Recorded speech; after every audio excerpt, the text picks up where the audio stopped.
Dear friends, എല്ലാവർക്കും അമ്മൂസ് കിച്ചനൊക്കെ ഒരിക്കൽ കൂടി സ്വാഗതം. ഞാൻ അമ്മു. ഇന്ന് നമ്മൾ തയ്യാറാക്കുന്ന രുചികരമായിട്ടുള്ള ഒരു നാടൻ പലഹാരമാണ് കേട്ടോ. പരിപ്പ് വടയാണ് ഇന്നത്തെ റെസിപ്പി.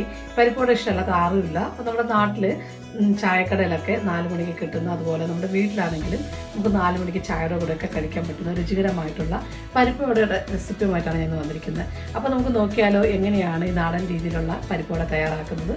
ആവശ്യമുള്ള ചേരുവകളൊക്കെയാണ് നോക്കാം.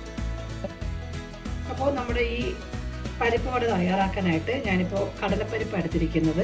നിങ്ങൾക്ക് ഇഷ്ടമുള്ള രീതിയിലുള്ള പരിപ്പ് എടുക്കട്ടെ. തോരപ്പരിപ്പോ അല്ലെന്നുണ്ടെങ്കിൽ യെല്ലോ പരിപ്പ് എന്ന് പറഞ്ഞിട്ട് യെല്ലോ സ്പ്ലിറ്റ് എന്ന് പറഞ്ഞിട്ട് ഒരു പരിപ്പ് കിട്ടും, അത് വേണമെങ്കിൽ അതെടുക്കാം. ഈ കടലപ്പരിപ്പിൽ തയ്യാറാക്കിയപ്പോഴാണ് എനിക്ക് കുറച്ചുകൂടെ ടേസ്റ്റ് ആയിട്ട് തോന്നിയത്. അപ്പം ഞാനിതൊരു 3 മണിക്കൂർ കുതിർത്തെടുത്തതാണ്. 2 തൊട്ട് 3 മണിക്കൂർ വരെ നമുക്ക് കഴുകിയതിന് ശേഷം നന്നായിട്ട് കുതിരാനായിട്ട് വെക്കാം. അപ്പോൾ ഇനി നമുക്ക് വേണ്ടത് സവാളയാണ്. ചെറിയ സൈസിലുള്ള 2 സവാള ഞാൻ ചെറുതായിട്ട് ചോപ്പ് ചെയ്ത് വെച്ചതാണ്. സവാള ഇല്ലാന്നുണ്ടെങ്കിൽ ചെറിയ ഉള്ളി ആണെങ്കിൽ എടുക്കാം കേട്ടോ. ഒരു 10 അല്ലെങ്കിൽ 15 ചെറിയ ഉള്ളി വളരെ നൈസായിട്ട് കട്ട് ചെയ്തെടുക്കാം. പിന്നെ ഇതിനായിട്ട് വേണ്ടത് ഇഞ്ചിയാണ്. ഇഞ്ചി ഞാൻ ചെറുതായിട്ട് 2 കഷ്ണം ഇഞ്ചി ചെറുതായിട്ട് നുറുക്കിയെടുത്തതാണ്. ഒരു 3 പച്ചമുളക് വേണം. പിന്നെ വറ്റൽമുളക് അല്ലെങ്കിൽ ഉണക്കമുളക്, അത് ഇങ്ങനെ ചെറുതായിട്ട് വളരെ നൈസായിട്ടാണ് കട്ട് ചെയ്ത് എടുത്തിരിക്കുന്നത്. അതിനകത്തുള്ള അരിയൊക്കെ മാറ്റിയതിന് ശേഷം, അതല്ല നിങ്ങൾക്ക് അരി ഇട്ട് കഴിഞ്ഞാൽ കുഴപ്പമില്ല എന്നുണ്ടെങ്കിൽ അങ്ങനെ ഇടാം. പക്ഷെ ഞാൻ കുഞ്ഞുങ്ങൾക്ക് കഴിക്കുമ്പോൾ അരി കടിച്ചു കഴിഞ്ഞാൽ ഒത്തിരി എരിവായി പോകത്തില്ല. അപ്പോൾ അതുകൊണ്ട് അതിനകത്തുള്ള അരിയെല്ലാം കളഞ്ഞതിന് ശേഷമാണ് ഞാൻ ചെറുതായിട്ട് ഇങ്ങനെ കട്ട് ചെയ്തെടുത്തിരിക്കുന്നത്. വളരെ നൈസായിട്ട് കട്ട് ചെയ്തെടുക്കുക. പിന്നെ കറി ലീഫ് വേണം. ഫ്രഷ് ആയിട്ടുള്ള കറി ലീഫ് ഇടാം, അല്ലെന്നുണ്ടെങ്കിൽ ഡ്രൈ ആയിട്ടുള്ളത് ഇടാം. ഞാനിപ്പോൾ ഡ്രൈ ആയിട്ടുള്ളത് ഇടുന്നത് കേട്ടോ. അപ്പോൾ ഇത്രയും സാധനങ്ങൾ മതിയാകും. പിന്നെ നമുക്ക് വേണ്ടത് ഉപ്പ്, അതുപോലെ എണ്ണ വേണം. പിന്നെ ആവശ്യത്തിന് ഇപ്പോൾ ഞാനൊരു 1/4 ടീസ്പൂണ് കായത്തിൻ്റെ പൊടി കൂടെ ചേർക്കുന്നുണ്ട്. അപ്പോൾ നമുക്ക് പെട്ടെന്ന് ഇതൊന്ന് മിക്സ് ചെയ്തെടുക്കാം. ഇപ്പോൾ ഈ കടലപ്പരിപ്പ്, കുതിർത്ത് വെച്ചിരിക്കുന്ന കടലപ്പരിപ്പ് വെള്ളമെല്ലാം കളഞ്ഞതിന് ശേഷം ഞാൻ ഒന്ന് ക്രഷ് ചെയ്തെടുക്കാൻ വേണ്ടി പോവുകയാണ്. അപ്പോൾ മിക്സിയുടെ ജാറിലേക്ക് ഇട്ട് കൊടുക്കാം.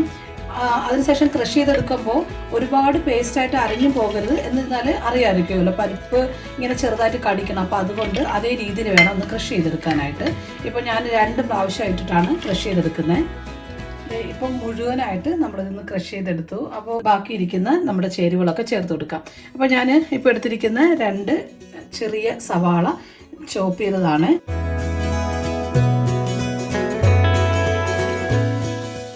അത് ചേർത്തു. ഇനി ആവശ്യത്തിന് ഉപ്പ്.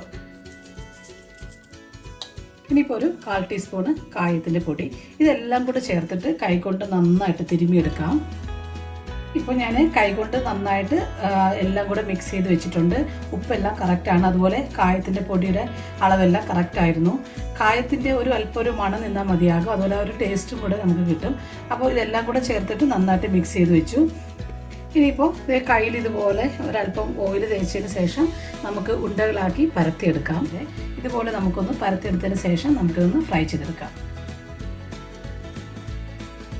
ഇനിയിപ്പോൾ നമുക്കൊന്ന് ഫ്രൈ ചെയ്തെടുക്കാം. അപ്പോൾ അതുകൊണ്ട് ഓയിൽ നന്നായിട്ട് ചൂടാകണം. ഓയിൽ നന്നായിട്ട് തിളച്ചതിന് ശേഷം മീഡിയം ഫ്ലെയിമിലേക്ക് ഇട്ടാൽ മതിയാകും.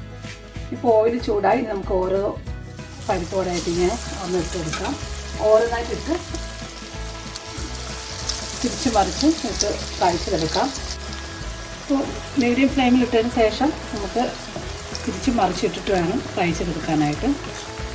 എങ്കിലേ പതുക്കെ ഫ്രൈ ചെയ്തെങ്കിൽ മാത്രമേ അതിനകത്തൊക്കെ നന്നായിട്ട് വെന്ത് കിട്ടുകയുള്ളൂ. അപ്പോൾ നമ്മുടെ ചൂടോട് കൂടിയിട്ടുള്ള പരിപ്പ് വട റെഡി ആയിട്ടുണ്ട്. എല്ലാവരും ഇതൊന്ന് ട്രൈ ചെയ്ത് നോക്കണം കേട്ടോ. വളരെ ടേസ്റ്റിയാണ്.